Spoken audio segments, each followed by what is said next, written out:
The security guard's eyes travelled down my body with the kind of slow, deliberate assessment usually reserved for roadkill inspection.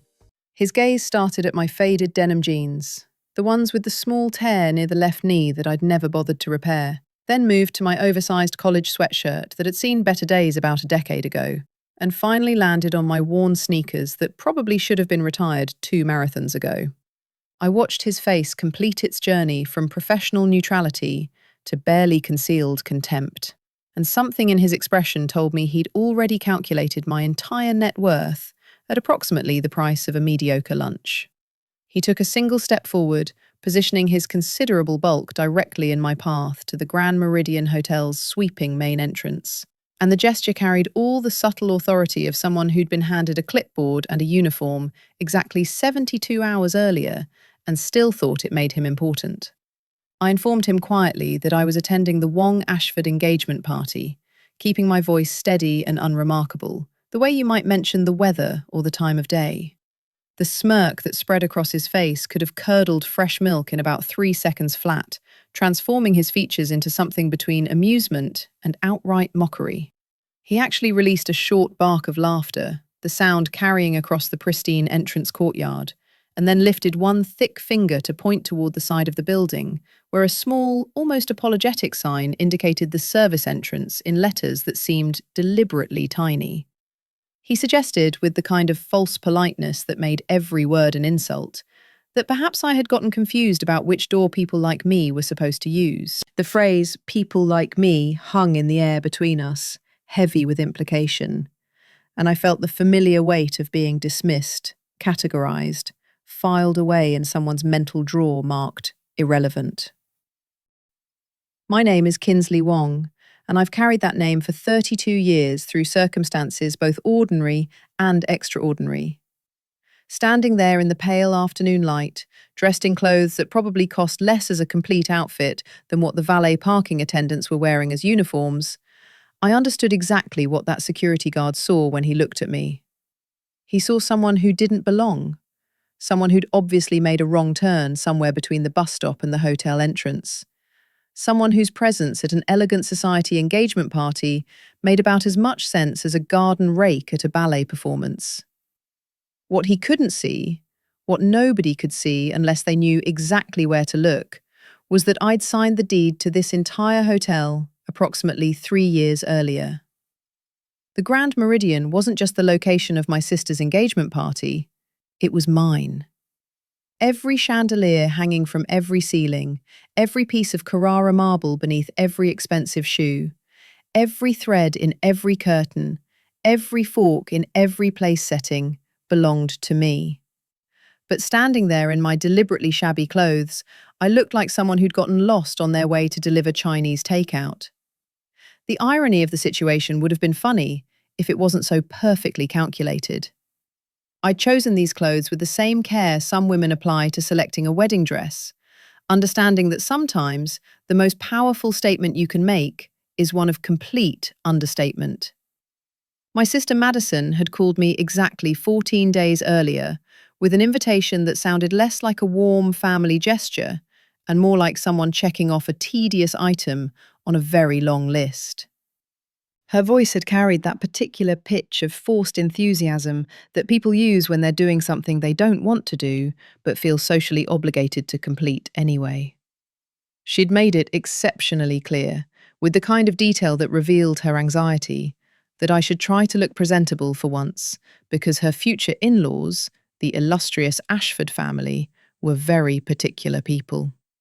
She'd actually used air quotes while saying particular. And even though we were on the phone and I couldn't see her face, I could hear those quotation marks in her voice as clearly as if she'd drawn them in the air with sparklers. Then came the really interesting part, delivered with an almost casual cruelty that took my breath away. She suggested, in that same artificially bright tone, that perhaps I shouldn't mention my little online business thing because the Ashfords were old money, the kind that came in leather-bound portfolios and mahogany trust funds, and they simply wouldn't understand internet jobs or whatever it was I did on my computer all day. What Madison didn't know, what nobody in my family knew because I'd spent years carefully maintaining the illusion, was that my little online business thing had evolved into something considerably more substantial than she could imagine in her wildest entrepreneurial fantasies. I didn't just have an online business, I owned Birch Hospitality, a company that controlled 6 boutique hotels scattered across the eastern seaboard like carefully placed chess pieces.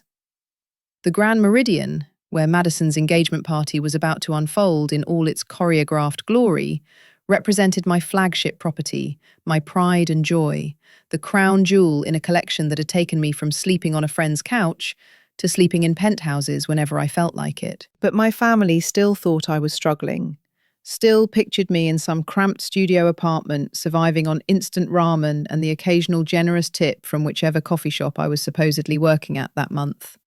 I'd never corrected that impression because the truth was infinitely more useful than any amount of family recognition could ever be. I could have shown that security guard my identification right then and there. I could have made one phone call that would have transformed his smug expression into something between horror and desperate apology in approximately 8 seconds. But watching him direct me toward the service entrance with such obvious satisfaction felt like the perfect beginning to an evening I'd been planning in my head for weeks. Sometimes the best revenge isn't loud or immediate. Sometimes it's patient, calculated, and served with the kind of cold precision that makes people remember the moment forever.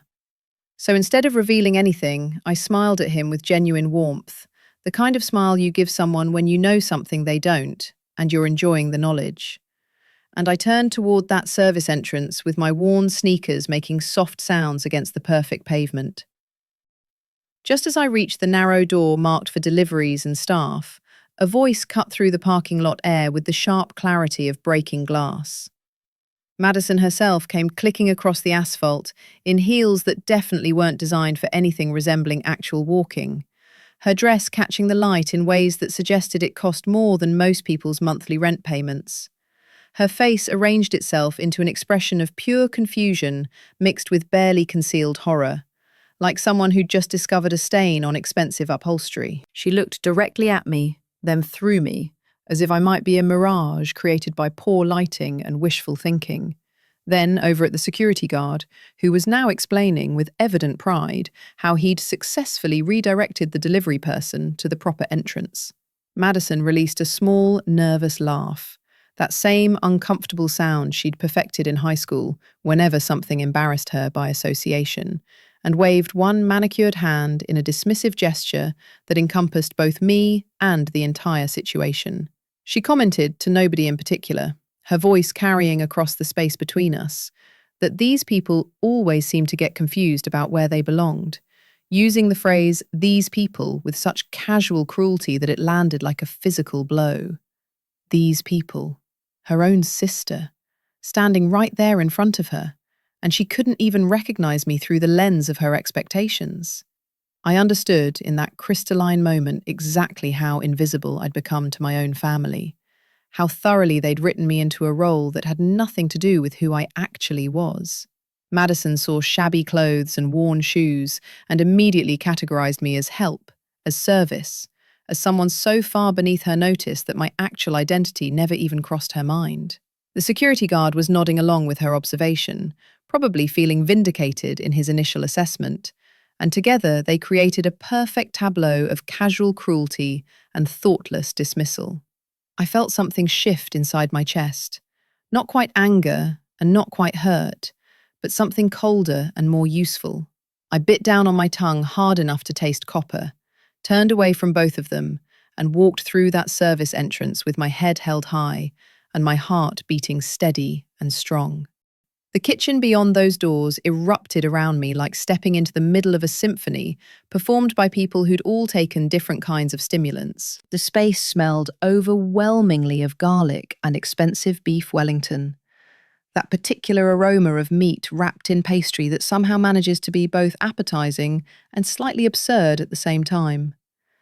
A sous chef, moving with the kind of frantic energy that suggested he'd already worked a double shift and was running purely on caffeine and adrenaline, immediately grabbed my arm and thrust a white apron into my hands before I could even open my mouth to explain anything.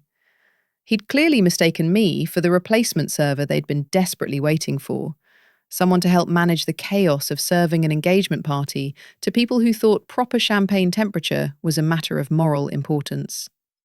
The head chef, an absolute mountain of a man named Felipe, who I knew from his personnel file, communicated almost entirely in French curse words and disappointed sighs, glanced in my direction with eyes that had seen too many kitchen disasters and not enough sleep, then declared with absolute authority that I was now on shrimp duty for the evening.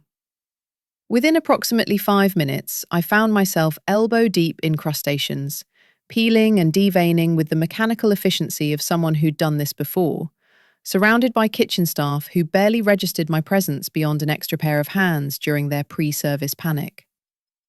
The other workers moved around me like water flowing around a stone, too focused on their individual tasks to question why someone new had suddenly appeared or where I'd come from.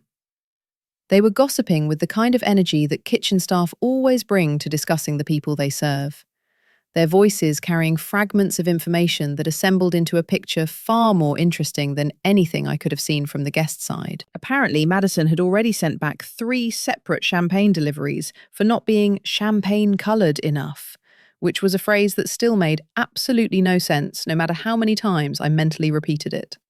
The servers were taking actual bets, with money changing hands, on how many times she would change her mind about the napkin arrangement before the party officially started. And the current count stood at 6 revisions, with betting odds that suggested they expected at least 3 more. I learned more about my sister in that kitchen over the span of 20 minutes than I had discovered during the past 5 years of sporadic family dinners, where we made awkward small talk and avoided anything resembling genuine conversation. The kitchen staff painted a portrait of Madison as a terror who'd been making their lives miserable for weeks, with demands that ranged from merely unreasonable to completely divorced from reality. She'd changed the menu 17 times, each revision involving lengthy explanations about why the previous version was absolutely unacceptable and this new version was definitely the final decision, until she changed her mind again. She'd insisted that flowers be flown in from Ecuador, specifically because she decided that local roses looked too pedestrian, which was apparently a meaningful distinction that justified the enormous expense and carbon footprint. One server mentioned, with visible pain in his voice, that Madison had actually reduced the pastry chef to tears over the engagement cake design, critiquing it so harshly that the poor man had locked himself in the walk-in freezer for 15 minutes. But the real information, the truly valuable intelligence that made my unexpected kitchen assignment worthwhile, came in whispered conversations about the Ashford family themselves. Old money, everyone agreed, with the kind of reverence usually reserved for discussing royalty or natural disasters. So old that it had practically fossilized into something more concept than currency. Mrs. Ashford had arrived earlier to inspect the venue with the air of a general surveying contested territory, and she'd spent 40 solid minutes explaining in excruciating detail how their family had been hosting elegant social events since before this hotel had even been built, name-dropping dead relatives with such frequency that someone joked about setting up a memorial table. The picture emerging from these kitchen fragments suggested the Ashfords viewed themselves as aristocracy temporarily trapped in a democracy, people whose family tree had more branches than good sense, and who measured their worth in generations rather than accomplishments. The kitchen door suddenly exploded inward with the force of someone who'd spent their entire life being catered to and had never learned that doors could be opened gently. Madison herself stormed through like a small tornado, wearing designer clothing, her heels clicking against the tile floor with the angry rhythm of a typewriter being operated by someone extremely upset. Her face had achieved that particular shade of red that meant someone, somewhere, had committed an unforgivable sin, probably something along the lines of breathing incorrectly or existing too loudly in her vicinity. She swept through the kitchen with the kind of imperial fury that made everyone stop what they were doing and track her movement, demanding, in a voice that could have shattered champagne flutes, to know why the champagne wasn't properly chilled to exactly 37.5 degrees Fahrenheit, because apparently that fraction of a degree made all the difference between elegance and complete social catastrophe. Felipe attempted to explain with the patience of a saint dealing with particularly unreasonable demons that the champagne was already at perfect serving temperature, according to every professional standard and several centuries of wine service tradition. Madison wasn't interested in standards, tradition, or anything resembling reason.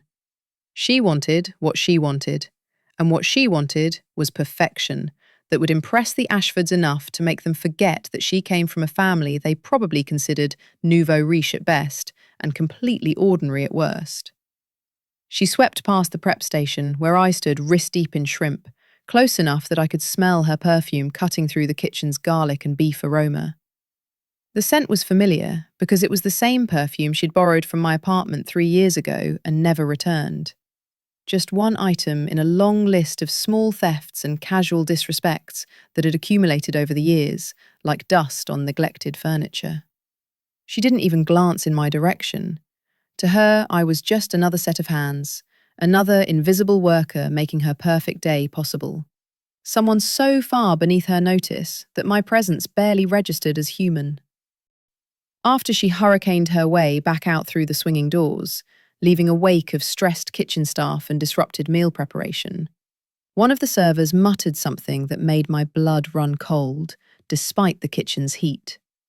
He mentioned, with the kind of casual indiscretion that suggested he had no idea how significant the information was, that the Ashfords were already upstairs, telling anyone who would listen that their son could have done significantly better than Madison. Another server, this one younger and clearly newer to the business of discretion, added with poorly concealed amusement that he'd overheard Mrs. Ashford in the bathroom speaking on her phone about how to convince her son to call off the engagement before it was too late. They were discussing my sister's upcoming wedding like it was a business transaction gone wrong, a deal they were trying to back out of before signing final papers.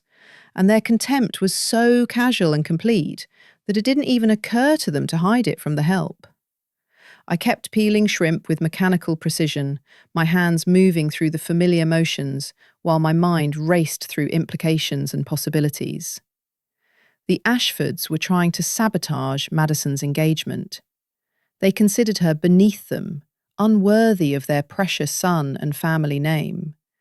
And yet here they were, attending this party, smiling for appearances, playing their roles in a social drama while plotting betrayal behind the scenes. The hypocrisy was breathtaking and perfect.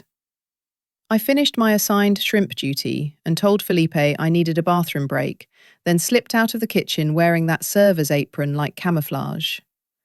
The service elevator stood empty and waiting, its brushed steel doors reflecting my deliberately plain appearance back at me. I pressed the button for the penthouse floor, not the party floor, where Madison's engagement was about to unfold, but the one above it, the executive level, my level. The elevator hummed upward, carrying me away from the kitchen chaos towards something far more interesting than peeling shrimp. The doors opened onto my private office suite, and I used my thumbprint to unlock the entrance, the biometric scanner reading my identity, while the rest of the hotel remained completely unaware of who I actually was. The space beyond represented everything the party downstairs wasn't. Quiet and minimalist, with floor-to-ceiling windows offering a view of the city spread out below, like a map of possibilities. My assistant had left the weekly reports arranged neatly on my desk, but I had absolutely no interest in reviewing numbers right now. What I wanted was access to the security monitors that showed every public area of the hotel, every camera angle, every moment of the drama about to unfold. I flipped through the camera feeds methodically until I found the ballroom where Madison's engagement party was assembling. And there they were, on the screen before me. The Ashfords in all their aristocratic glory. And what I saw made me smile for the first time since arriving at my own hotel, dressed like someone who couldn't afford to eat there. Mrs. Ashford looked like she'd been vacuum sealed into her designer dress. The fabric stretched tight across her frame in ways that suggested her tailor had been working with measurements that predated several expensive meals.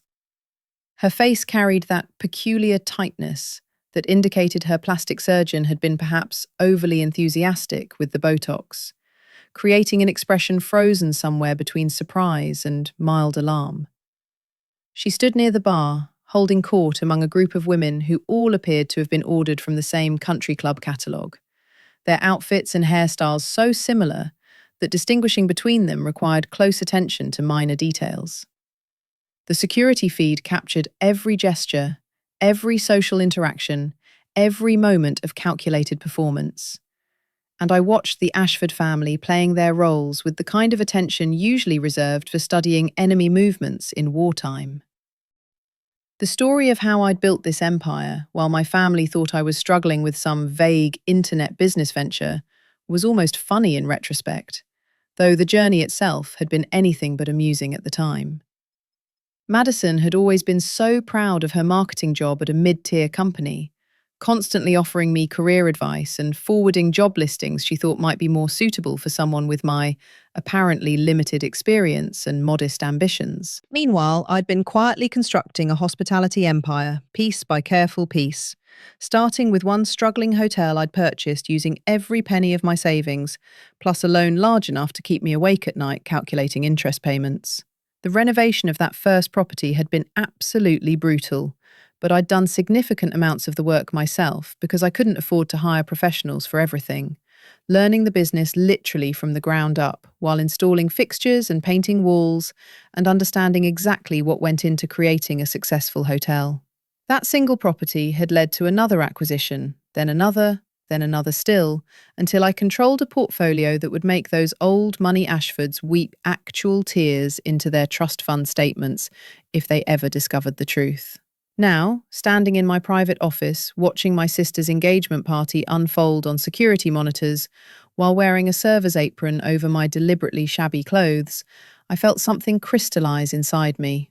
This wasn't just about exposing Madison's future in-laws for the frauds and hypocrites they clearly were. This was about revealing truth, about pulling back curtains, about showing everyone exactly who was really in control of this entire situation. The Ashfords thought they were attending a party at a venue they could dismiss as merely adequate. They had no idea they were performing on my stage, drinking my champagne, eating food prepared in my kitchen, standing on floors I owned. And Madison, my sister who'd directed me to the service entrance without even recognizing my face, was about to learn that underestimating family members based on their clothing choices was a mistake with consequences. I zoomed in on one particular camera feed, catching something that made my pulse quicken with recognition of opportunity. Mrs. Ashford was having an intense conversation with someone from the catering staff, though not Felipe or anyone else I recognized from the actual kitchen. She pressed something into his hand that looked unmistakably like folded cash, and the man nodded eagerly before scurrying away like a trained dog who'd just received a treat for performing a trick. I rewound the footage 5 minutes and watched their entire interaction. The audio muffled, but the body language crystal clear. Mrs. Ashford was giving very specific instructions, pointing at various areas of the ballroom, while the man nodded along with the enthusiasm of someone being paid to cause problems. This wasn't about champagne temperature or flower arrangements. This was sabotage, deliberate and calculated, and Mrs. Ashford was orchestrating it right here in my hotel. I made a quick call to my head of security, a former military man who understood the value of watching situations develop before intervening, and asked him to monitor everything, but not to interfere just yet. Then I changed out of the server's apron and back into my deliberately modest clothes, my worn jeans and faded sweatshirt that made me look like someone who'd wandered in through the wrong entrance and gotten lost on their way to anywhere else. If Mrs. Ashford wanted to play games at my hotel, in my house, with my family as the target, then she was about to learn a very important lesson about the difference between appearing wealthy and actually controlling wealth. The house, as they say in gambling, always wins. And I was about to show the Ashford family exactly whose house they were playing in. The security footage continued rolling across my monitors while I stood in my private office watching the party assemble like pieces on a chessboard. Each guest moving into position, without understanding the game they were actually playing. Madison had transformed into full performance mode, her movements calculated and precise as she worked the growing crowd, with the kind of desperate energy that suggested she understood exactly how much was riding on tonight's success. Every time Mrs. Ashford glanced in her direction, Madison adjusted something about herself, smoothing her dress or touching her hair or laughing just slightly too loud at whatever mediocre joke Mr. Ashford was telling about his golf handicap. It was painful to witness, like watching someone try to squeeze themselves into a box 3 sizes too small, contorting their entire being to fit into a space that was never designed to accommodate them in the first place. I grabbed a fresh serving tray from the staging area near the kitchen, loading it with champagne flutes that probably cost more per glass than most people spent on an entire dinner, and headed into the ballroom proper. The transformation from the utilitarian service areas to the party space felt like stepping through some kind of portal into an alternate dimension where money had replaced oxygen as the primary requirement for survival. Madison had clearly been given an unlimited budget and carte blanche to exercise what she apparently believed was impeccable taste, resulting in a decorating scheme that could only be described as if the Kardashians had somehow time-traveled back to Downton Abbey and decided to redecorate using only the most expensive items from every catalogue they could find. Crystal chandeliers hung from temporary rigging structures, competing with LED uplighting for dominance of the visual landscape. Flowers filled every available surface, with the kind of abundance that suggested someone had robbed a botanical garden and decided to display all the evidence in one room. The overall effect was simultaneously impressive and overwhelming, beautiful and exhausting, exactly like Madison herself.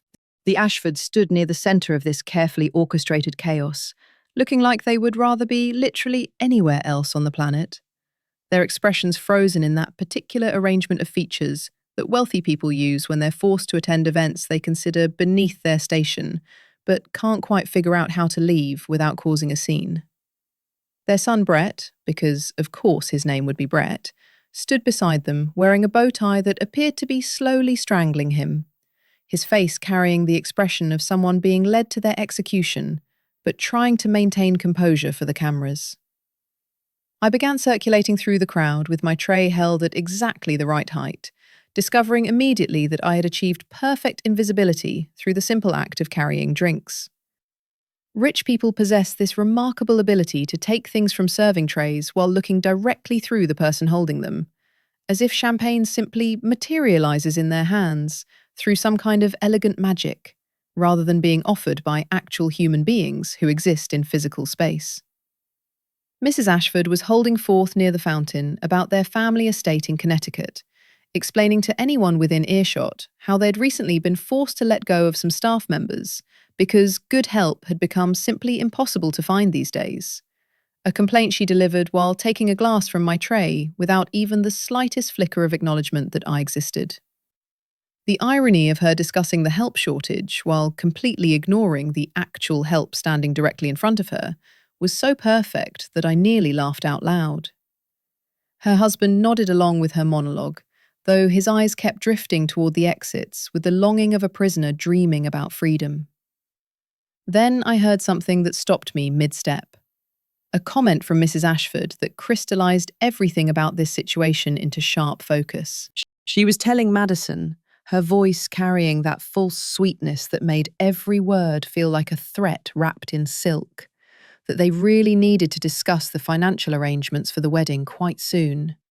Specifically, she continued, with the kind of casual cruelty that takes decades to perfect. They needed to understand exactly how Madison's family would be contributing to their son's investment portfolio. She made it sound like a reasonable request, like discussing wedding cake flavors or flower arrangements. But I had negotiated enough business deals to recognize a shakedown when I heard one unfolding in real time. Madison was nodding eagerly, her enthusiasm almost desperate, promising that her family absolutely had resources and that her sister was actually a very successful investor who would definitely want to contribute substantially to this union of two families. I nearly dropped my entire tray of champagne glasses right there on the marble floor. Madison was using me as her imaginary financial backing, presenting the sister she had directed to the service entrance just an hour earlier as some kind of wealthy benefactor who would bankroll her marriage to a family that clearly viewed her as a disappointing, but potentially profitable, acquisition. The audacity was breathtaking in its complete absurdity. She had no idea what I actually did for a living, had never bothered to ask beyond the most superficial questions, had constructed an entire fantasy about my supposed success as an investor based on absolutely nothing but her desperate need to impress people who would never respect her, regardless of how much money she could produce. The Ashfords were clearly counting on this imaginary family wealth, planning their financial salvation around resources that existed only in Madison's panicked imagination. Brett's brother Chase materialised beside me at the service station as I was refilling my tray, and his presence immediately made my skin crawl with the particular revulsion reserved for men who think their trust funds make them irresistible to women who should be grateful for their attention. He had that aggressively styled hair slicked back with enough product to qualify as a fire hazard, and a smile that had probably worked effectively on 19-year-old aspiring models he met at clubs, but lost all its power when directed at women with functioning brains. He leaned in far too close, his cologne overwhelming in its expensive awfulness, and asked in what he clearly believed was a seductive tone whether I would be working this party for the entire evening, or if I perhaps got breaks during which we might become better acquainted. I told him flatly that I would be working until my job was complete, keeping my voice neutral and professional. He actually winked at me, a full, deliberate wink, like we were characters in some terrible romantic comedy where the rich boy falls for the servant girl and everyone learns valuable lessons about looking beneath surface appearances. Then he slipped what he probably considered a generous $100 bill onto my tray and suggested in a whisper that felt like an assault that I should find him later if I wanted to make some real money. The bile rose in my throat so fast I had to swallow it back down, adding this proposition to my rapidly growing mental list of grievances that would make the evening's eventual revelations even more satisfying. I smiled with exactly the right amount of fake gratitude that service workers learn to deploy as emotional armor, thanked him for his generosity, and moved away before I did something that would blow my cover and ruin the carefully constructed plan forming in my mind. As I circulated through the ballroom, I collected fragments of conversation, like puzzle pieces that were beginning to form a complete and damning picture. The Ashfords were name-dropping connections they claimed to maintain, discussing investment opportunities they were supposedly pursuing, mentioning properties they allegedly owned across multiple states. But something felt fundamentally wrong about all of it. Like watching a play where the actors had memorized their lines but didn't quite understand the characters they were portraying. They were trying too hard to establish their credentials, working too obviously to convince everyone of their wealth and status. And that kind of desperate performance usually meant the truth was considerably less impressive than the fiction. During a relatively quiet moment, when the crowd's attention had shifted toward the string quartet attempting something classical near the fountain, I slipped away from the ballroom and into the business centre that adjoined the main event space. I pulled out my phone and made a series of quick calls to people in my network, asking specific questions and requesting information about the Ashford family that went beyond surface appearances and social media presentations. The responses came back faster than I expected, each one adding another crack to the facade the Ashfords had worked so hard to construct. They were broke. Not just temporarily cash poor or experiencing a minor liquidity crisis, but genuinely drowning in debt, selling off family heirlooms to make mortgage payments kind of broke. Their Connecticut estate carried 3 separate mortgages stacked on top of each other like a precarious tower of financial obligations. Their investment portfolio had been systematically liquidated over the past 2 years to cover increasingly desperate expenses. Multiple creditors had placed liens against their remaining assets. They weren't trying to stop Madison from marrying their son because she wasn't good enough for their family. They were desperate for the wedding to happen because they believed, based on Madison's own inflated claims, that my family possessed wealth that could save them from complete financial collapse. The cosmic joke of the entire situation was so perfectly absurd that I actually laughed out loud in the empty business centre, the sound echoing off the professional furnishings and expensive artwork. Here were the Ashfords, looking down their surgically enhanced noses at everyone in attendance, particularly at people like me who appeared to be nothing more than serving staff, while secretly they were hoping my sister's imaginary wealthy family would rescue them from bankruptcy. And here was Madison, pretending to be something she absolutely was not, in order to impress people who were pretending even harder to be something they had stopped being years ago. Everyone was performing, everyone was lying, everyone was desperately trying to maintain facades that had already crumbled to dust behind the expensive curtains they'd hung to hide the ruins. I returned to the ballroom with my serving tray and my growing collection of damaging information, watching the party accelerate towards some kind of inevitable collision. The noise level had risen with each round of drinks, conversations growing louder and more animated as inhibitions dissolved in champagne and false confidence. The man Mrs. Ashford had bribed earlier was doing something suspicious near the elaborate sound system that controlled the evening's musical entertainment, and I watched him carefully palm what looked unmistakably like a USB drive. Whatever sabotage she had planned was approaching its scheduled execution time, and I needed to decide immediately whether to let it play out naturally or intervene to prevent whatever chaos was about to unfold. My general manager David appeared suddenly at the ballroom entrance, his professional composure visibly strained, holding a folder that I recognized immediately as the kind that contained information someone desperately didn't want to discuss in public. He was scanning the crowd systematically, searching for someone, and I had a very good idea what was inside that folder and why he needed to find the appropriate person to discuss its contents. The Ashfords' payment check for tonight's elaborate party had just bounced, returning from the bank with insufficient funds like a rubber ball thrown against a wall, and David was attempting to handle this delicate situation with the discretion that his position demanded. I could see the calculation happening behind his eyes as he tried to determine the best approach to a problem that had no good solutions. He could confront the Ashfords publicly about their bounced check, creating a scene that would destroy the evening, but address the immediate financial issue. He could wait until after the party and attempt to collect payment then, avoiding confrontation, but risking that the money might never materialize. Or he could find me, his actual boss who owned this entire property, and ask for guidance about how to proceed. I slipped back into the business centre before David could spot me in my server's disguise, pulling out my phone to send him a text message that would confuse him, but that he would trust enough to follow without question. I told him to give me exactly 20 minutes before approaching anyone about the payment problem, promising that the situation would resolve itself in ways he couldn't currently predict, but would understand soon enough.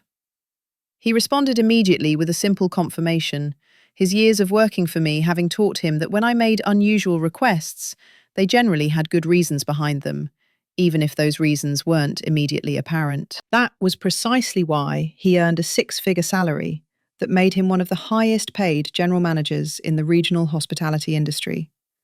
A salary that, incidentally, probably exceeded the combined liquid assets the Ashfords currently possessed across all their accounts. Back in the ballroom, Madison had commandeered the microphone with the confidence of someone who believed they were the star of their own show, completely unaware that they were actually just one actor in a much larger and more complicated production. She launched into an elaborate thank you speech, expressing gratitude to everyone for coming to celebrate their love, using phrases like the joining of two great families, with such earnest sincerity that it was almost painful to witness. I watched Mrs. Ashford's face attempt to form an expression that might resemble a smile, though the Botox made the effort look more like someone trying to solve a particularly complex mathematical equation using only their facial muscles. Madison continued speaking, building towards something, her voice carrying across the ballroom with that particular pitch of excitement that suggested she was about to say something she believed would be impressive. She announced, with the kind of flourish usually reserved for revealing surprise guests at award shows, that her extremely successful investor sister was secretly present at the party tonight, observing everything discreetly, and would be making a significant announcement about wedding contributions later in the evening. I actually choked on my own breath, coughing into my hand while trying to maintain my invisibility among the other service staff.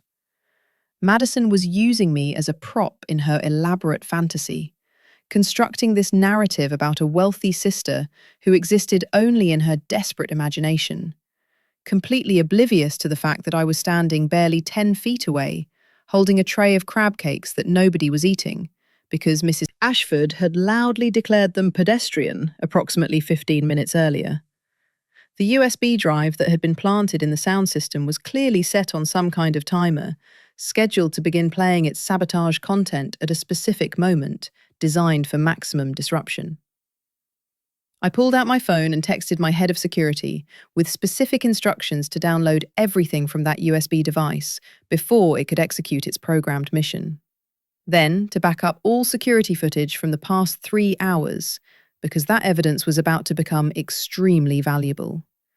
If Mrs. Ashford wanted to play games involving sabotage and manipulation at my hotel during my sister's engagement party, then she was about to learn a very expensive lesson about choosing the wrong venue for her schemes. I had spent years building this hospitality empire from nothing, learning every aspect of the business, understanding exactly how every piece of the operation functioned. The Ashfords had spent years pretending to be something they weren't, coasting on a family name that had stopped meaning anything substantial decades ago. And now their performance was about to end in the worst possible way. The evening was approaching its critical moment, the point where all the careful planning and patient observation would transform into action and revelation. Mrs. Ashford found me near the service station, her composure beginning to show stress fractures around the edges, and pulled me aside with a grip on my arm that was considerably stronger than necessary. She demanded in a harsh whisper to know exactly what I thought I was doing, her eyes narrowing with suspicion and barely contained rage. I asked her pleasantly what she meant, maintaining my expression of confused innocence. She said I knew perfectly well what she meant, dropping her voice even lower, and that she wanted to understand my game immediately. She mentioned my dress, my jewellery, the stories I had apparently been telling people about my grandmother and my professional position. She said with the kind of venom that takes years of privilege to cultivate properly, that she wanted to know what my game was right now before things went any further. I looked at her directly, meeting her eyes with perfect calm, and told her there was no game to understand. I said I was simply being myself for the first time all evening, allowing my actual identity to show through, instead of hiding behind the assumptions everyone had made about me. Mrs. Ashford's face went completely still, her features freezing in an expression somewhere between fury and fear. The ballroom around us continued its noise and celebration, completely unaware that everything was about to change, in ways that none of these guests could possibly anticipate. The evening's main event was about to begin, and nobody except me knew that the stage had been set for a revelation that would destroy carefully constructed lies and expose truth with surgical precision. The stage had been positioned at the far end of the main tent, with the kind of careful calculation that suggested someone had spent considerable time thinking about sightlines and dramatic impact, decorated with cascading flowers and soft lighting that was probably meant to create romance, but instead felt more like a spotlight waiting impatiently for its featured performer to step forward. Harold Ashford stood at the microphone, delivering his prepared remarks about family and tradition and the vital importance of strong partnerships in both business and personal life. His voice carrying across the assembled guests with practiced ease, even as his eyes kept making nervous glances toward his wife. He talked about legacy and values and building futures together, using all the standard phrases that people deploy at engagement parties when they want to sound profound but don't actually have anything meaningful to say. Patricia made her way through the crowd with the determined stride of a general approaching a critical battlefield, reaching the microphone just as Harold was finishing his generic observations about the evening's significance. She took over the speaking duties with the smooth efficiency of someone who had spent decades commandeering conversations and controlling narratives, her frozen smile firmly locked in place, like armor she'd learned to wear so consistently that removing it would feel like removing skin. She expressed how pleased she was that everyone could attend this celebration of her son's engagement, describing Madison as a wonderful young woman who would make a perfect addition to the Ashford family, though the way she emphasized perfect made it sound more like a threat than a compliment. Then she began weaving in hints about business opportunities and exciting developments, talking about growth and expansion and new partnerships that would ensure the Ashford legacy continued for generations into an increasingly prosperous future. She mentioned strategic alliances with the kind of vague enthusiasm that people use when they're trying to make nothing sound like something important. The manufacturer's representative shifted uncomfortably in his seat near the front, and I saw Richard catch his eye with an almost imperceptible nod that suggested information had been shared and conclusions had been reached. Patricia was clearly building towards some kind of announcement, probably related to the Castellano merger that was supposed to rescue their failing business empire from complete collapse, using this engagement party as a platform to make business declarations that had nothing to do with love and everything to do with financial desperation. She called Marcus to the stage, though she called him Brett because that was his actual name and my brain had been confusing details in the chaos of information overload. He climbed the steps looking nervous, despite his attempts to project confidence, standing beside his mother while searching the crowd for Madison with an expression that managed to communicate both affection and anxiety in equal measure. Patricia announced that there was one more person who absolutely should be present on this stage for such an important moment, saying she wanted to welcome her future daughter-in-law, the remarkable woman who had somehow captured her son's heart despite coming from such modest circumstances. She said my sister's name, and the entire crowd turned as one organism to locate Madison in the sea of guests. But Patricia's eyes were moving across the crowd in a different pattern, searching for someone else entirely. Then she said a different name, catching me completely off guard. She called for Kinsley Wong, the extremely successful investor sister that Madison had mentioned in her earlier speech, the mysterious benefactor who was supposedly observing the party from somewhere in the crowd. My heart stopped beating for approximately 3 full seconds while my brain processed what was happening. Patricia thought I was someone else, some imaginary wealthy sister that Madison had invented to impress the Ashfords, and she was calling this fictional person to the stage to participate in whatever announcement she had planned. The absolute absurdity of the situation threatened to make me laugh out loud, despite the gravity of the moment. David chose that precise instant to enter the ballroom, folder clutched in his professional hands like evidence at a trial, and he began making his way through the crowd with the determined purpose of someone who had an unpleasant duty to perform and wanted to complete it as efficiently as possible.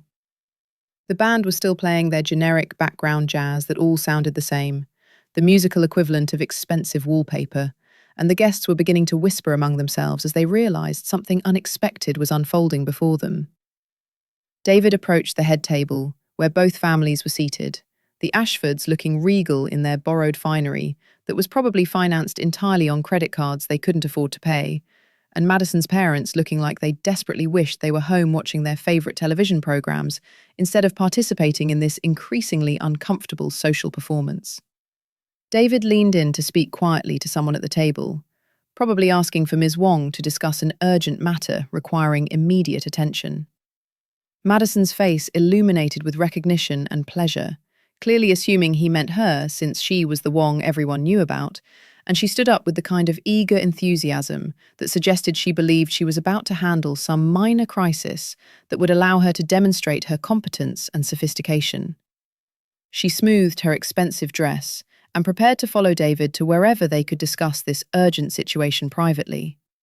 But David walked directly past her without acknowledgement, his eyes still scanning the ballroom systematically, like a radar system searching for a specific target. He kept walking, searching, and I understood with crystalline clarity that the moment had finally arrived. I set down my serving tray with careful deliberation, untied the apron that had been serving as my disguise for the past several hours, folded it with precise movements, and handed it to a passing server who accepted it with visible confusion. Then I began walking toward David through the crowd that was now paying very close attention to the unfolding drama, every conversation dying into whispered speculation as people sensed that something significant was happening, even if they couldn't yet understand what it might be. The tent became progressively quieter with each step I took, the silence spreading outward like ripples on water, until the only sounds were my footsteps against the floor and the distant noise of the string quartet, who hadn't yet received the memo that their services were no longer required. Madison's voice cut through the silence, high-pitched and confused, insisting that there must be some kind of mistake, because she was Ms. Wong, and David should be speaking with her about whatever crisis had occurred. But David wasn't listening anymore, because he had finally spotted me moving through the crowd, and his face registered recognition, followed immediately by understanding, as all the pieces of whatever puzzle he'd been trying to solve suddenly clicked into place. He approached me directly, weaving between guests who were now staring openly, and handed me the folder with a professional nod that communicated volumes despite his silence. Then he spoke, his voice carefully modulated to carry across the nearby tables, but not to shout, announcing that Miss Wong, they had a situation requiring my immediate attention regarding the Ashford party payment, specifically mentioning that the check had been returned due to insufficient funds in the account. The silence that followed his announcement was so absolute and complete that you could have heard individual molecules colliding in the air if you listened carefully enough. Madison's face cycled through confusion, recognition, mortification, and anger in rapid succession, each emotion lasting approximately 2 seconds before being replaced by the next in an almost comical display of processing failure. She began making sounds that might have been words if they had been properly formed, eventually managing to shriek something about how I was ruining her party with my pathetic attempts at humour, and that security needed to remove me immediately for this absurd disruption. Her voice carried genuine outrage mixed with disbelief, as if the universe itself had betrayed her by allowing reality to intrude on her carefully constructed fantasy. That was the moment I chose to do something I had been anticipating for weeks, ever since Madison had first invited me to this party, with instructions about looking presentable and not mentioning my embarrassing internet business. I untied my apron for the second time, which was unnecessary since I'd already removed it, but the gesture felt symbolically important, folded it with deliberate care, and handed it to the same confused server who now had 2 aprons and no idea what was happening. Then I turned to face the assembled crowd in my worn jeans and faded college sweatshirt, looking like someone who had accidentally wandered into the wrong event, and spoke in my best CEO voice, the one I used for board meetings and investor presentations, and firing executives who had failed to meet expectations. I announced clearly that I believed there had been substantial confusion that needed immediate clarification, then introduced myself with my full name and title. I explained that I was Kinsley Wong and that I owned this hotel where they were all currently gathered. Then I clarified that I didn't just own this particular Grand Meridian property, but rather I owned all 17 Grand Meridian hotels scattered across the country as part of my hospitality company, Birch Hospitality. The gasps were audible and gratifying, rippling through the crowd like wind through wheat fields. Mrs. Ashford's face attempted to register shock, but the Botox created an effect more similar to a computer program encountering an error it hadn't been programmed to handle. Madison looked like someone had just explained that Santa Claus was real, but he'd been deliberately avoiding her house for 3 decades on purpose. Brett stood frozen beside his mother on the stage, his bow tie apparently having finally succeeded in its mission to strangle him, based on his expression. But I wasn't finished with my revelations. because the truth was considerably more extensive than simple property ownership. I pulled out my phone with deliberate casualness, connected it to the ballroom's audio and visual system, using the override feature I'd had installed in all my properties specifically for situations like this, and watched as the massive screens that had been displaying romantic photographs of Madison and Brett suddenly flickered to display something far more interesting. Security footage began playing across every screen in the ballroom, crystal clear and impossible to deny, showing Mrs. Ashford in multiple compromising situations. There she was, clear as daylight, bribing a staff member with folded cash.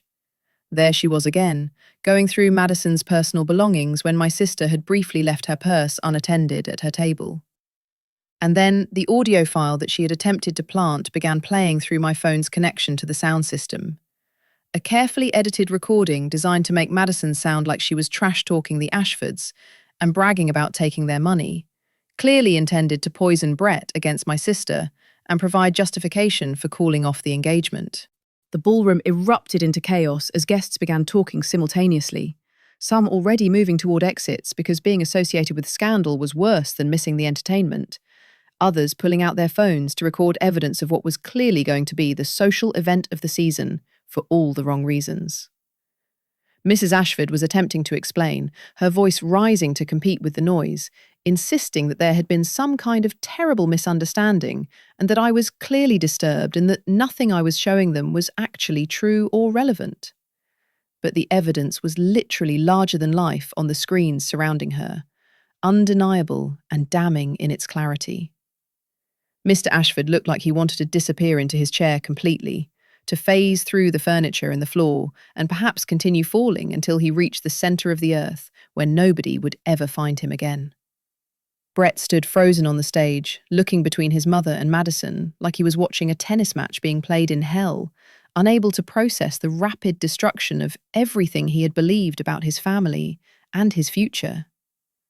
Chase, the cryptocurrency enthusiast and unwanted suitor who had propositioned me earlier with his $100 bill and his assumptions about desperate servers, tried to slink toward the exit with the stealth of someone who suddenly realized they were at the wrong party entirely.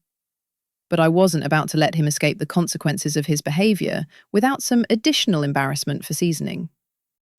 I called out to Chase with false sweetness, my voice cutting through the chaos with the precision of a surgical instrument, asking if he still wanted to discuss that business proposition he had mentioned earlier, the one where he offered to change my life if I was appropriately nice to him. I mentioned conversationally that I had that entire interaction recorded if anyone was interested in hearing exactly what kind of propositions the Ashford family made to people they believed were service workers they could exploit.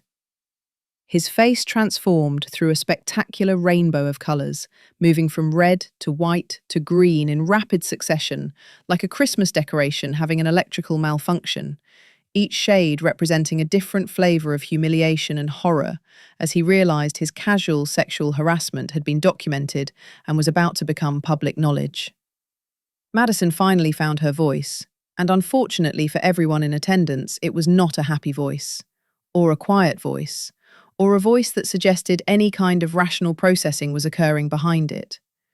She accused me of deliberately sabotaging her engagement party, of being pathologically jealous of her success and happiness, of intentionally humiliating her in front of everyone who mattered in her social world. She actually used the phrase, "You have always been jealous of me," which would have been genuinely funny if the situation wasn't so painfully sad. I let her rant for a full 60 seconds, which was actually impressive given how many accusations she managed to fit into such a compact time frame, her voice rising and falling with theatrical emotion. Then I held up the folder that David had given me, the one containing the documentation of the Ashford family's bounced check, and spoke calmly about financial realities that couldn't be denied or explained away. I announced to the assembled crowd that the Ashfords' payment check for tonight's elaborate party had bounced due to insufficient funds in their account, which meant they didn't actually have the money to pay for any of this expensive celebration they were currently hosting. Then I mentioned casually that according to publicly available records that anyone could access if they bothered to look beyond surface appearances, the Ashfords didn't have money for much of anything anymore. I described their 3 mortgages stacked on the Connecticut estate, Brett's trust fund that had been completely emptied 2 years earlier to cover mounting debts, the approximately 15 maxed out credit cards distributed between various family members, the creditor liens placed against their remaining assets. Mrs. Ashford tried to protest, insisting these were lies and slander and that she would sue me for defamation. But I pulled up the actual public records on my phone and projected those onto the screens as well. Court documents and property records and financial filings that told the complete story of the Ashford family's systematic financial collapse. The crowd's whispers transformed into open discussion as the truth became undeniable. Guests openly questioning how they had been fooled by the Ashford performance for so long. I turned to address Madison directly, my voice softening slightly because, despite everything, she was still my sister, and some part of me didn't want to hurt her, even though truth was about to hurt considerably. I explained that the Ashfords had been manipulating her from the beginning, that they had researched our family looking for money to exploit, that Mrs. Ashford had even hired a private investigator to dig into our background. I mentioned that I had the invoice for those investigative services, charged to a credit card that was currently over its limit by several $1,000s. The entire scheme had been about accessing wealth they believed our family possessed, wealth that existed only in Madison's desperate imagination, and inflated claims designed to impress people who were never going to be impressed, regardless of how much money she could produce. The ballroom had transformed into something resembling a courtroom where the verdict had just been announced, and nobody liked the results. Guests clustering in small groups discussing what they had witnessed, while casting glances toward the Ashford family that ranged from pity to outright disgust. I stood near the stage watching the chaos unfold with the calm detachment of someone who had planned every moment of this evening down to the smallest detail, and I wasn't quite finished with my revelations, because the truth went deeper than simple financial desperation and bounced checks. I turned to address Madison directly, watching her face struggle to process information that contradicted everything she had believed about her upcoming marriage and her future in-laws. And I spoke with the kind of gentle firmness that people use when delivering news that will hurt, but needs to be said anyway. I explained that the Ashfords hadn't just stumbled across our family by chance, or fallen in love with Madison because of her wonderful qualities, though she certainly had those qualities, even if she had been hiding them behind layers of pretension and desperate social climbing. They had targeted her specifically after conducting research into families that appeared to have hidden wealth, looking for someone they could exploit to rescue their failing business empire from complete financial collapse. I mentioned that Mrs. Ashford had hired investigators to examine our family's financial situation, that she had tracked down property records and bank statements and created a complete profile of what she believed were our resources. The problem with her research was that she had drawn completely incorrect conclusions from the data she collected, seeing patterns that didn't exist and assuming wealth that wasn't there. I pulled up more documents on my phone, projecting them onto the screens that surrounded us like accusing witnesses, showing bank transfers and financial statements that told the story of how the Ashfords had been living far beyond their means for years. They had maintained their lifestyle through increasingly desperate measures, taking out loans against properties that were already mortgaged, maxing out credit cards to pay minimums on other credit cards, selling family heirlooms to cover basic expenses while pretending everything was fine. The Connecticut estate that Mrs. Ashford had bragged about so extensively was approximately 6 weeks away from foreclosure, the legal notices already filed and the countdown clock already ticking. Their supposed investment portfolio consisted entirely of liquidated holdings and empty accounts, the money having evaporated years ago to fund a lifestyle they could no longer afford, but refused to abandon. But the revelation that made the crowd gasp even louder than the previous ones was when I explained where Mrs. Ashford had gotten her incorrect information about our family's wealth. For the past 4 years, I had been anonymously sending money to my parents through my company, covering their mortgage payments and utility bills and medical expenses without ever attaching my name to the transactions, because I didn't want their gratitude or their questions or their sudden interest in my life. I had simply wanted to help from a distance, to make sure they were taken care of, without having to engage in the complicated dynamics of family relationships that had always left me feeling inadequate and invisible. My mother had apparently decided that this mysterious financial support must be coming from Madison, because in her mind, her successful daughter with the marketing job was obviously the one taking care of the family, while I was still struggling with my little internet business and probably couldn't afford to help even if I wanted to. Madison had apparently embraced this mistaken assumption enthusiastically, allowing people to believe she was secretly wealthy and generous, never bothering to correct the impression because it made her seem more impressive and successful than she actually was. Mrs. Ashford had heard these rumours through her social network, had investigated further, and found evidence of regular payments keeping my parents financially stable, and had concluded that the Wong family possessed hidden wealth that could be accessed through marriage to Madison. The entire scheme had been built on a foundation of misunderstanding and assumption, layers of incorrect information creating a fantasy that had nothing to do with reality. The Ashfords had been chasing a mirage, pursuing wealth that existed only in their desperate imagination, and now they were discovering that the oasis they had been racing toward was nothing but sand and broken dreams. Brett finally found his voice, stepping forward from his position beside his mother on the stage, and spoke with the kind of raw honesty that suggested he was either genuinely shocked by these revelations or was an exceptionally talented actor who had missed his calling in Hollywood. He turned to Madison with visible anguish on his face and insisted that he had no idea about any of his parents' schemes or manipulations, that he had believed his family was simply being protective, the way families often are with their children's romantic choices. He admitted that he knew they were experiencing financial difficulties, but he had thought they were handling the situation with dignity, rather than through elaborate cons designed to trap unsuspecting victims into marriages that were really just business transactions disguised as love stories. His voice cracked with emotion as he spoke, and I found myself wondering if he was telling the truth, or simply trying to salvage something from the wreckage of the evening.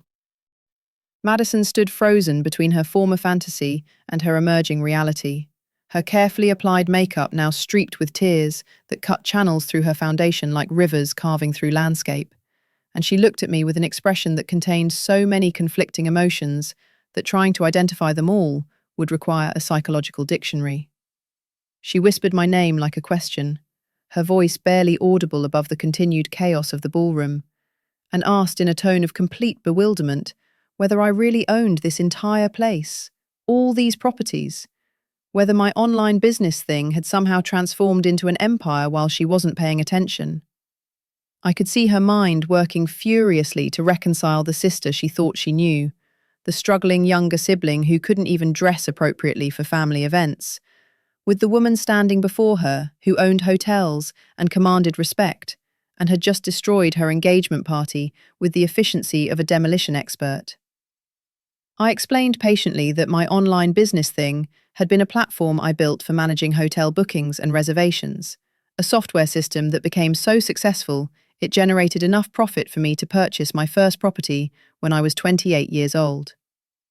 That single hotel had led to another acquisition, then another, and eventually to the purchase of the entire Grand Meridian chain when it became available 3 years ago. I mentioned that I had tried to tell her about my work multiple times over the years, but she had always changed the subject whenever I talked about technology or business or anything that didn't fit into her preconceived notions about who I was supposed to be in her narrative of family hierarchy. She had been so invested in seeing me as the less successful sister, the one who made her look better by comparison, that she had literally been unable to hear information that contradicted that comfortable fiction. The Ashfords were attempting to leave quietly, or as quietly as anyone can leave when they're wearing expensive clothes that they can't afford, and have just been exposed as frauds in front of 100 witnesses with phones. Mrs. Ashford grabbed her husband's arm with the kind of desperate grip that leaves bruises, practically dragging him toward the nearest exit, while trying to maintain some shred of dignity through sheer force of will. But I had one more card to play, one final revelation that would make it clear exactly how deep their deception had gone, and how calculated their targeting of Madison had been. I called out to Mrs. Ashford, my voice carrying across the ballroom with the kind of projection that years of public speaking had taught me to master, and asked if she would like me to play the recording of her conversation with her investigator, where she explicitly discussed ruining the party to make Madison look unstable, so that Brett would have justification to call off the engagement after they had secured whatever financial commitments they could extract from our family.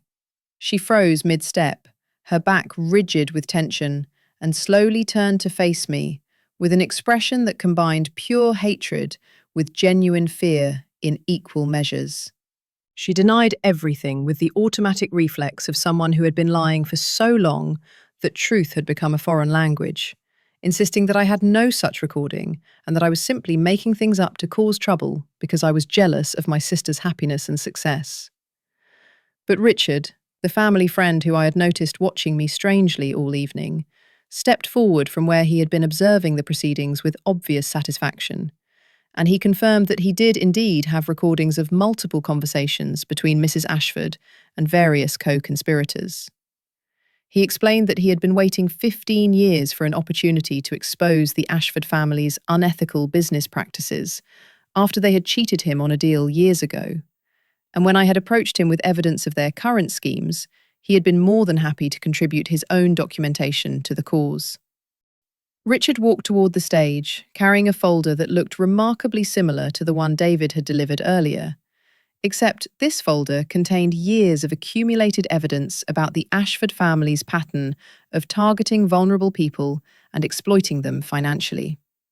He handed the folder not to me, but to the manufacturer's representative, who had been growing increasingly uncomfortable throughout the evening, and he explained calmly that everything inside would be of considerable interest to anyone doing business with the Ashford dealership network. The representative accepted the folder with the expression of someone whose worst suspicions were being confirmed in real time, and he immediately pulled out his phone to make a call that I suspected would not be good news for whatever remained of the Ashford business empire. Mrs. Ashford made one final attempt to regain control of the situation, her voice rising to a near shriek as she announced that this was absolutely outrageous and that she would be suing everyone involved for defamation and slander and whatever other legal terms she could think of in her panic.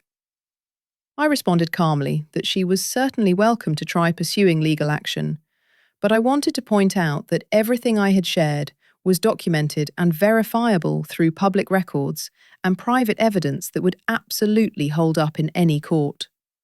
I mentioned that the financial records were public information, available to anyone who knew where to look, that the evidence of her embezzlement scheme had been compiled from sources that would survive any legal scrutiny, and that she had been recorded planning sabotage by security systems that were entirely legal to operate in my own property. I looked at Brett, who was still standing on the stage, looking like someone whose entire understanding of reality had just been shattered and reassembled incorrectly, and I spoke to him directly, with something that might have been sympathy, if I was capable of feeling sympathy for people whose families had tried to scam my sister. I told him there was one more thing he should probably know before he made any decisions about his future or his relationship. I pulled up a final set of images on my phone, projecting them onto the screens that had already shown so much damaging evidence throughout the evening. And this time, the images showed text message conversations between Mrs. Ashford and someone named Alexandra, apparently an ex-girlfriend of Brett's, whose family owned a luxury car import business. The messages made it abundantly clear that Mrs. Ashford had been encouraging Brett to maintain contact with Alexandra throughout his entire relationship with Madison, keeping his options open in case the Wong family connection didn't work out, or if the Alexandra option became more financially advantageous. Brett's face went through another series of emotional transformations as he read the messages displayed on screens all around him, seeing his mother's manipulations laid bare in her own words. Madison was reading them too, her expression shifting from devastation to anger to something that looked almost like relief, as if discovering that her relationship had been manipulated from the outside was somehow less painful than believing Brett had simply stopped loving her on his own. The ballroom had gone quiet again, everyone riveted by the ongoing destruction of a family's reputation and the exposure of schemes that were becoming more complicated and extensive with each new revelation. This wasn't just about a bounced check anymore, or even about financial desperation. This was about a pattern of manipulation and exploitation that had apparently been operating for years, touching multiple families and leaving damage in its wake. The final confrontation was approaching, the moment when everyone would have to decide what they believed and where they stood, and what they were willing to accept about the people they had trusted. The Ashfords stood near the exit, looking like they wanted to disappear into the floor, their social masks completely shattered, and their true faces finally visible to everyone in attendance. Madison stood in the center of the ballroom, surrounded by the ruins of her carefully planned engagement party, and I stood beside my sister for the first time in years, ready to finish what I had started, and make sure that everyone understood exactly what had happened here tonight, and why it mattered. The silence in the ballroom had transformed from shocked disbelief into something heavier and more judgmental.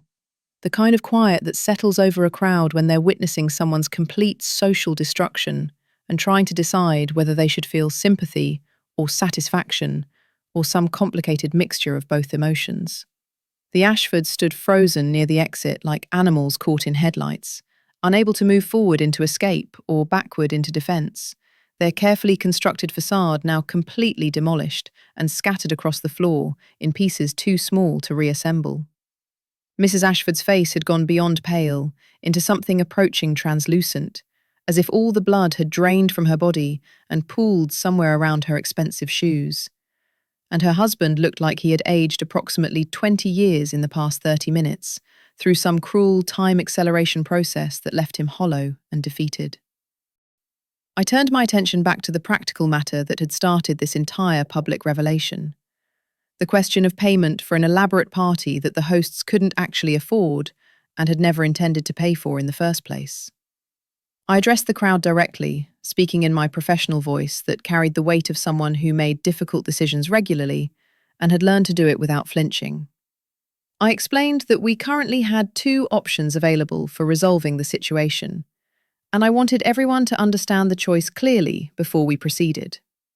The first option was that I could call the police immediately and report theft of services, which was a legitimate criminal charge when someone received goods and services with no intention or ability to pay for them. The second option was that the Ashfords could leave right now, quietly and without further drama, and I would absorb the cost of tonight's party as a wedding gift to my sister, assuming there was still going to be a wedding after everything that had been revealed. The figure I mentioned, $47,000 not including gratuity, made several people in the crowd gasp audibly, because apparently they hadn't fully processed just how expensive this party had been, or how completely the Ashfords had committed to a performance they couldn't afford. Mrs. Ashford tried one more time to protest, insisting that this was all some terrible misunderstanding and that their bank had obviously made a mistake and that she had plenty of money to cover any expenses. But her words sounded hollow even to her own ears, based on how quickly she trailed off into uncertain silence. Nobody in that ballroom believed her anymore, not after everything they had witnessed, not after all the evidence had been displayed across multiple screens, not after her own text messages had revealed the depth of her manipulation and scheming. Brett surprised everyone by speaking up, his voice rough with emotion, but steady enough to carry across the ballroom to where his parents stood in their disgrace. He turned to Madison with tears actually visible in his eyes, though whether they were genuine or performative was still unclear to me, even after watching him carefully throughout the evening.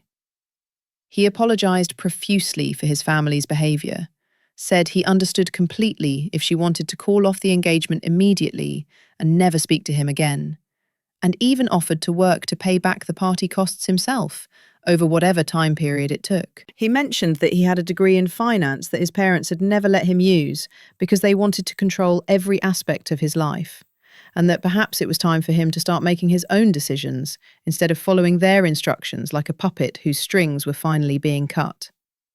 Madison looked at him for a long moment, her makeup-streaked face showing the internal battle happening behind her eyes, weighing everything she had learned against whatever feelings she had developed during their relationship.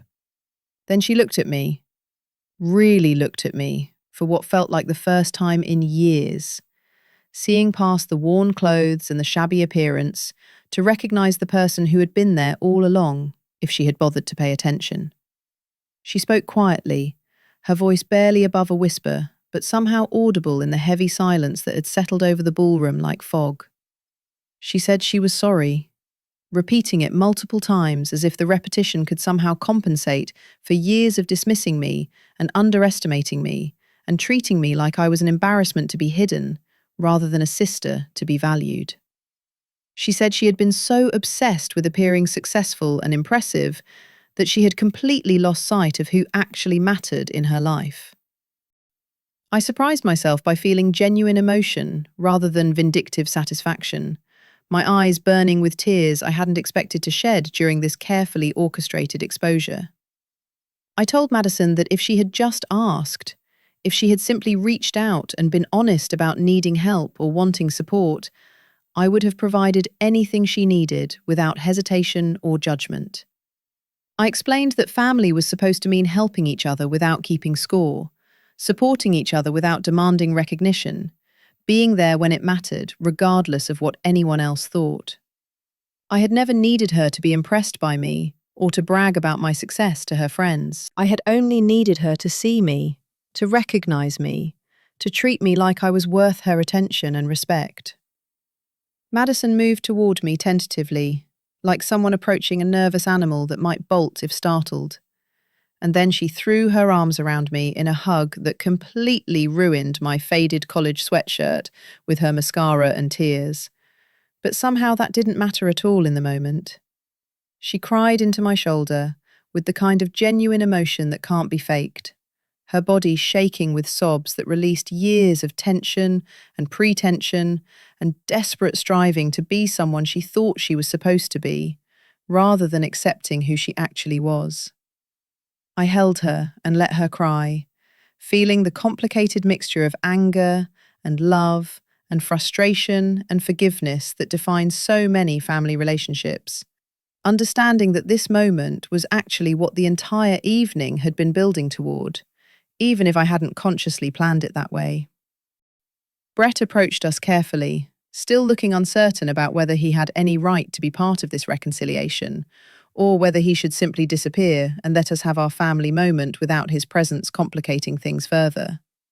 Madison pulled back from our embrace and looked at him with eyes that were red and swollen, but somehow clearer than they had been all evening, as if crying had washed away more than just makeup.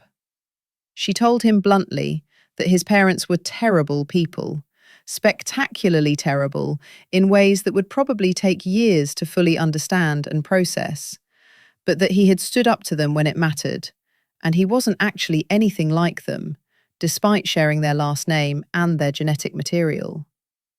She said if he still wanted to marry her, knowing that she wasn't rich or connected or anything special beyond being herself, knowing that she had been pretending to be someone she wasn't because she was terrified of not being good enough, then yes, she still wanted to marry him too. The moment hung in the air like something fragile and precious, and I found myself actually hoping that Brett was genuine, rather than just another manipulator who had learned from his parents' mistakes how to present a more convincing performance.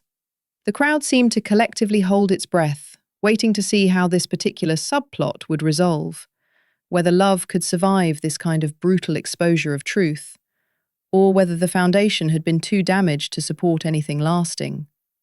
Then Chase, who had been trying to become invisible near the back of the ballroom, chose that spectacularly poor moment to make a comment about how this was all very touching, but didn't change the fact that the party bill still needed to be paid somehow. Several people near him actually turned to stare in disbelief that he had the audacity to speak at all after his own behaviour had been exposed earlier in the evening. I made a decision in that moment, one that was probably going to cost me a significant amount of money, but felt right in ways that pure logic couldn't quite explain. I announced loudly enough for everyone to hear that the party bill was paid in full, that I was covering all costs as my engagement gift to Madison and Brett, and that they should consider it an investment in their future, and a reminder that family supports family, regardless of what anyone else thinks. I turned to the Ashfords, who were still hovering near the exit, looking like they wanted to dissolve into mist and drift away on the ventilation system, and I told them they were welcome to leave immediately, because their presence was no longer required or desired at this celebration. I mentioned that they should expect some communications from various business associates in the coming days, and that they might want to consider retaining legal counsel sooner rather than later, given the documentation that was currently being shared with relevant authorities and industry organisations. Mrs. Ashford opened her mouth one final time, as if to deliver some devastating comeback that would salvage something from this catastrophic evening. But apparently she couldn't think of anything adequate to the situation, because she simply closed her mouth again and turned toward the exit, with what remained of her dignity trailing behind her like a torn dress hem. Her husband followed silently, and Chase scrambled after them like a lifeboat passenger who had just realised the ship was going down and he needed to get away before being pulled under by the suction.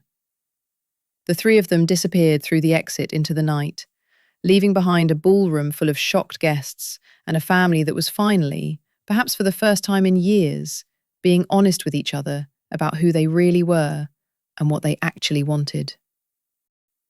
The ballroom slowly returned to something resembling a party atmosphere after the Ashfords made their humiliated exit, though the energy had fundamentally changed from performative elegance to something more genuine and considerably more interesting.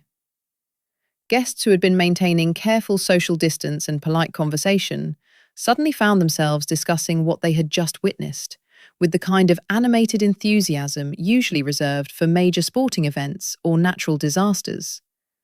The string quartet, bless their professional hearts, started playing again after receiving some kind of signal from the event coordinator, though they had wisely switched from generic background music to something more upbeat that suggested celebration rather than funeral procession.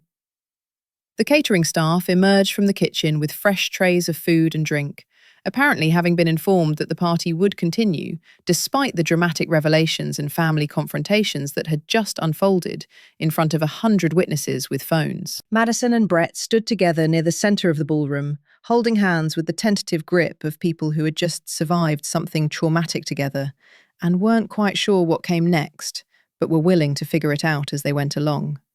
Several guests approached them with congratulations that seemed genuine rather than performative. People who had apparently decided that watching someone survive complete social destruction with their relationship intact was actually more impressive than any perfectly choreographed engagement party could ever be.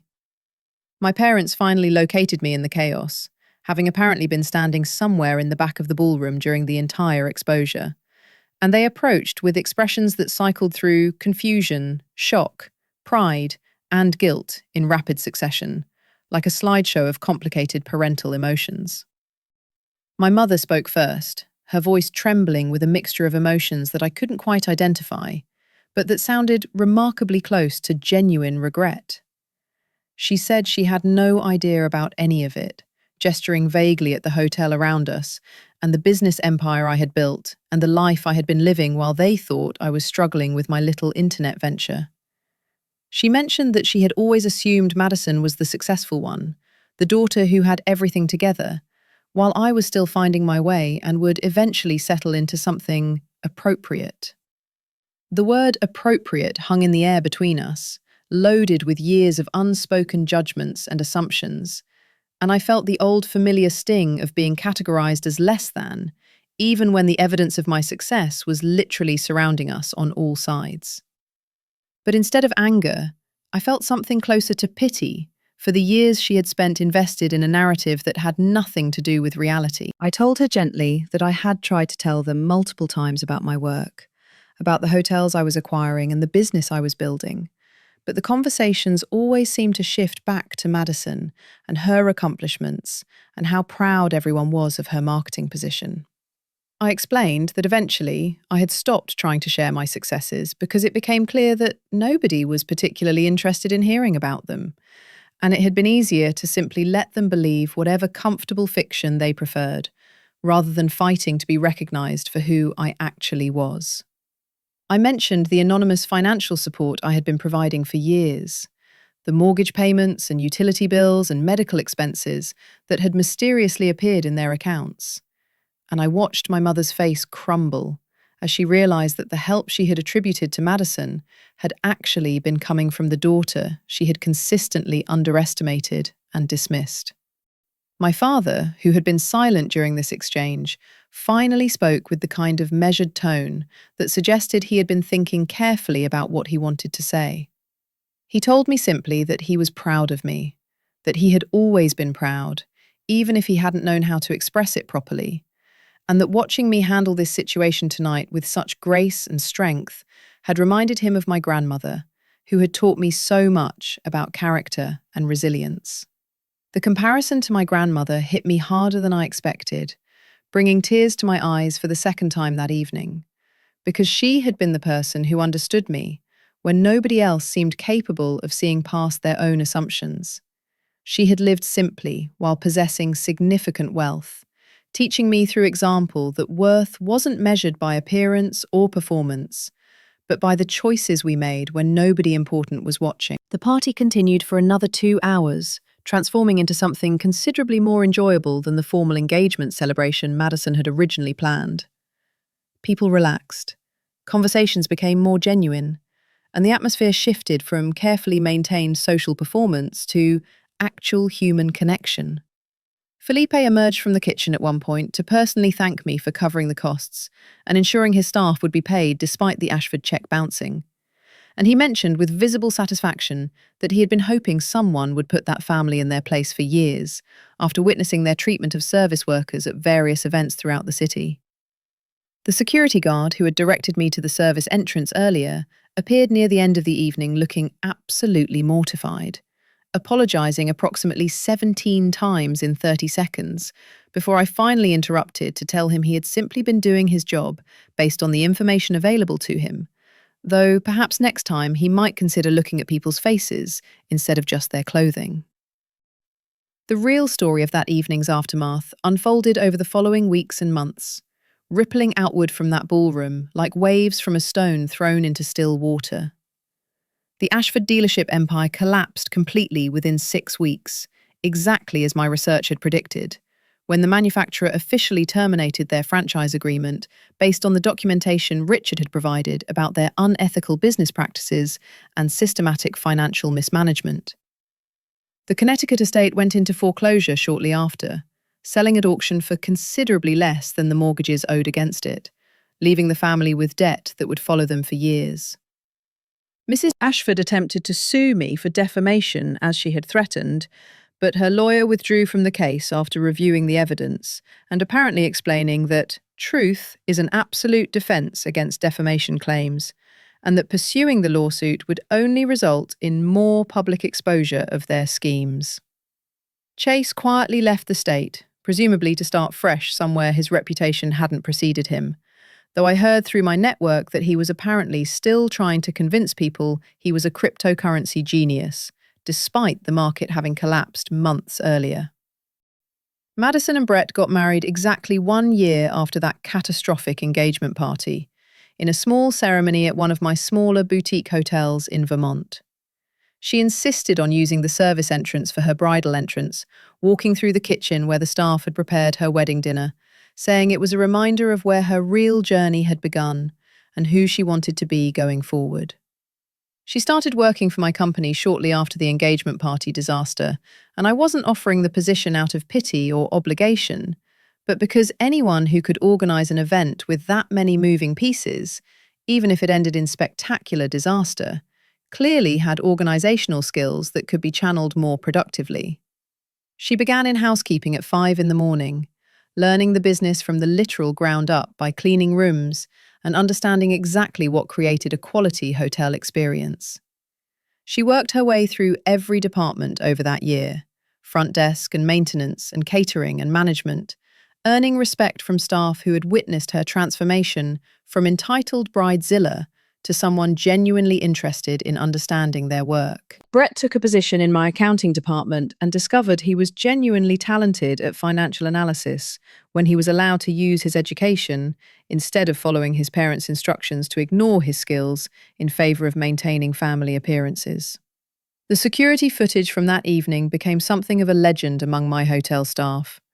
Not because I shared it publicly or used it for entertainment, but because the story spread naturally through industry networks about the hotel owner who exposed fraud at her own sister's engagement party while working undercover as serving staff. Several other hospitality companies reached out asking if I would be willing to consult on their operations, apparently believing that someone who would go to such lengths to understand what was happening in her own properties would have valuable insights about identifying problems and improving service. My company grew significantly over the following years, adding properties in markets I had been considering but hadn't yet entered. And I continued the practice of occasionally working shifts in my own hotels without identifying myself, because the information I gathered was invariably more valuable than anything formal reports could provide. The most unexpected outcome of that evening was the relationship I rebuilt with my family. Not perfect or without complications, but genuine in ways it had never been before.